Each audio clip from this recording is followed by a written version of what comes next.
Diplomats have a very well-deserved reputation for being long-winded. I'll try to break that stereotype this morning and do my best to be brief. Whenever I think of the value of brevity in public speaking, I'm reminded of a story that involved George Bernard Shaw. It seems that Shaw was hosting an event one day in London, and the first speaker came up to him and asked how long he should speak for. And Shaw told him he should probably limit his remarks to about 10 minutes. The speaker looked at him in horror and said, 10 minutes? How am I supposed to tell them everything I know in 10 minutes? And Shaw paused and replied, in your case, my advice would be to speak very slowly. In my case, you don't have to worry about me going much beyond 10 minutes, even if I speak very slowly. We live in a rapidly changing world in which American interests are pulled in many directions. The Asia-Pacific region, surely the most dynamic part of the global economy in the new century unfolding before us, compels our attention. So does the transformation of the global energy market and the emergence of our own hemisphere as a bigger and bigger player. And it is a truism that America's chief foreign policy challenge is domestic renewal, strengthening our homegrown capacity to compete and promote our interests and values around the world. That is equally true for many of the countries represented in this hall today. For all the logical focus on pivots in other directions, however, the fact remains that the United States cannot afford to neglect what's at stake in the Middle East, a region in the midst of transformations every bit as profound and consequential as the changes which swept over Europe and Eurasia 2 decades ago. It hardly seems that it was only a little less than 2 years ago that a desperate Tunisian street vendor, tired of too many indignities and too many lost hopes, set fire to himself and sparked a set of changes still burning across an entire region. It's a region today that is full of both threat and promise. It's a region that demands continued American leadership, despite the pull of other challenges and the natural policy fatigue that comes after a decade in which our national security strategy was dominated by wars in Iraq and Afghanistan.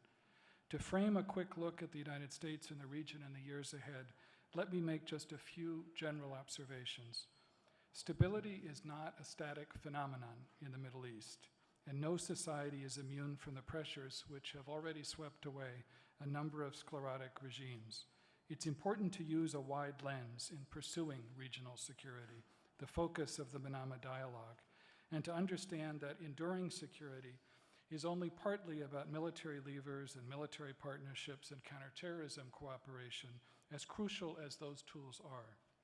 It's also about complementary priorities, about the pursuit of political openness, economic opportunity, and the resolution of regional conflicts, about a broad positive agenda that makes clear what we stand for, not just what we stand against, an agenda that makes clear not just the ruinous costs of extremism, but the genuine possibilities of peaceful change, an agenda that offers a powerful antidote to terrorists and their patrons who can only tear things down, not build anything up. It's important for Americans, self-absorbed as we sometimes are, to understand that the Middle East is not all about us. The changes unleashed over the past 2 years at their core are about a thirst for dignity and opportunity in a region which for far too long has offered far too little of either. But if it's not about us, the future of the region certainly matters a great deal to us. That's why clear-eyed, determined American leadership remains so important in partnership with friends inside and outside the region. A successful long-term American strategy in the Middle East is not an a la carte menu. We don't have the luxury of focusing on only one priority and ignoring others. It seems to me that there are at least 4 interconnected elements to effective American policy. First is security, and in particular, meeting the urgent challenges posed by Iran's reckless behavior across a wide front, and the related imperative of accelerating a transition to the new leadership which the Syrian people so deeply deserve. We share with the rest of the international community a profound concern about Iran's continuing refusal to meet its nuclear obligations, and a profound commitment to intensifying economic and political pressure until it does. Pressure which has already resulted in a 50% drop in the value of Iran's currency and a similar drop in oil exports.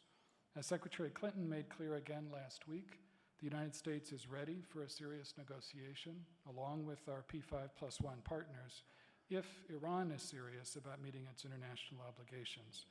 But time for negotiation is growing short, given the worrisome pace of Iran's nuclear program and mounting regional and international concerns.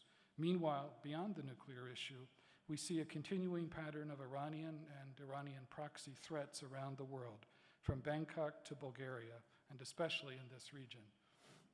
Nowhere is this threat more acute today than in Syria, where Iran continues to prop up the bloody and repressive rule of Bashar al-Assad.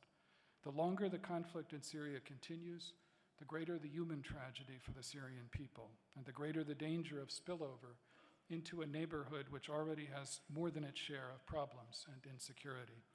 The United States welcomes and strongly supports the new Syrian opposition coalition which emerged last month, several of whose courageous representatives are here with us today.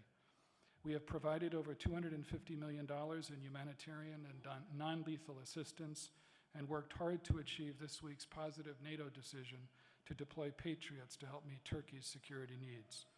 The balance on the ground is clearly shifting against the regime, and Secretary Clinton looks forward at next week's ministerial meeting in Marrakesh to considering further ways in which we can speed a genuine transition of power and help the Syrian opposition coalition and our international partners prepare for the huge challenge of ensuring a stable democratic future for Syria. We also look forward to continuing to do all we can to support the efforts of UN Envoy Brahimi to launch a political transition to a new leadership based on the Geneva framework developed last summer. Another persistent security challenge is the effort of terrorists and violent extremists to hijack the promise of regional change and take advantage of popular frustrations. In the face of militant groups who threaten us all, counterterrorism cooperation remains a high priority. A second element of American strategy across the region is continued support for political openness, democratic reforms, and successful post-revolutionary transitions. There is no one-size-fits-all approach to such transitions or reform processes. Much will depend on local circumstances and the quality of local leadership. The United States, for its part, will consistently emphasize the importance of respect for the rule of law, of peaceful and inclusive political processes, of protecting the fundamental rights of all citizens, including women and minorities and people of all faiths, and of steady focus on building strong democratic institutions and real checks and balances.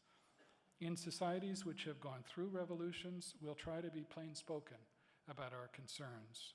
In Egypt, President Obama and Secretary Clinton have been direct in emphasizing the importance of peaceful, inclusive dialogue, genuine give and take, and forward-looking compromise in navigating toward the strong democratic constitution promised by the Egyptian revolution, while also emphasizing the risks of continued unrest and uncertainty.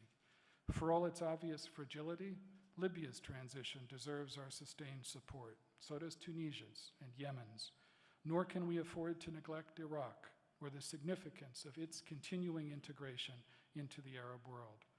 We also will continue to support the efforts of our friends in Morocco, Jordan, and Bahrain to stay ahead of the wave of change sweeping the region and keep pace with their people's expectations and aspirations. Bahrain is a valued strategic partner and a longtime friend. Under the leadership of King Hamad, Bahrain has begun to implement the recommendations of the Independent Commission of Inquiry. There is still a long road ahead, and I know it is not easy. But as Crown Prince Salman stressed last night, it is crucial to move decisively down that path without violence from any quarter. Long-term stability and enduring security depend upon the full participation of all citizens in political and economic life, the belief of all citizens that their peacefully expressed views are heard and respected, the conviction of all citizens that they share a stake in their country's future. Third, no political transition or democratic reform process can succeed without a sense of economic possibility. Economic revival in Egypt, for example, is essential to sustain democratic change. Hard choices about domestic economic reform are part of the answer. So are generous conventional assistance programs. But we must also think more ambitiously over the coming few years about expanded trade and market access arrangements between the United States, Europe, and regional countries, about expanded support for educational programs in regional societies where empowering very young populations with the knowledge and skills to compete effectively is critical to future stability, and about expanded programs to strengthen small and medium-sized enterprises, such as the enterprise funds in Egypt and Tunisia, which Senator McCain has done so much to create. Our long-term goal should be societies in which getting ahead depends less on who you know and more on what you know, and in which economic growth is revived and spread widely across populations, not just monopolized by a tiny minority at the top. An economic awakening has to be at the heart of the Arab awakening so that the entire region can compete more effectively in the global economy. As President Obama pointed out last year, if you take out energy exports, this entire region of 400 million people exports roughly the same amount as Switzerland. It is deeply in all of our interests for that to change. A fourth element of strategy is a re-energized effort to resolve regional conflicts, especially renewing hope for a two-state solution for Israelis and Palestinians. I won't belabor the point, except to stress my view that the status quo between Palestinians and Israelis is unsteady and combustible and ultimately unsustainable. UN General Assembly resolutions don't bring a two-state solution closer. Israeli settlement activity continues to corrode and undermine hopes for the only workable solution, two states for two peoples, a viable Palestine, and a secure Israel. It's time also to revive the promise of the Arab Peace Initiative, launched a decade ago and long neglected. Progress toward a stable, secure future for the Middle East depends significantly upon progress toward Israeli-Palestinian peace, and it's a mistake to ignore that complicated reality. I know I've now come perilously close to violating George Bernard Shaw's rule for brevity in public speaking. Pursuit of an American strategy in the region based on the four elements I've very briefly described is much easier said than done. I'm not naive about the huge pitfalls on the road ahead. There is nothing automatic or foreordained about the success of post-revolutionary transitions or democratic reform processes, and there are many forces eager to hijack their promise. As President Obama and Secretary Clinton have emphasized, American engagement, American vision, and American leadership across the problems of this endlessly fascinating but endlessly complicated region are as important as ever. Our influence has obvious limits, but we're far better off continuing to work with people and leaderships across the Middle East who want to shape trends and events in a positive direction than we are if we simply wait for them to be shaped for us. Thank you very much.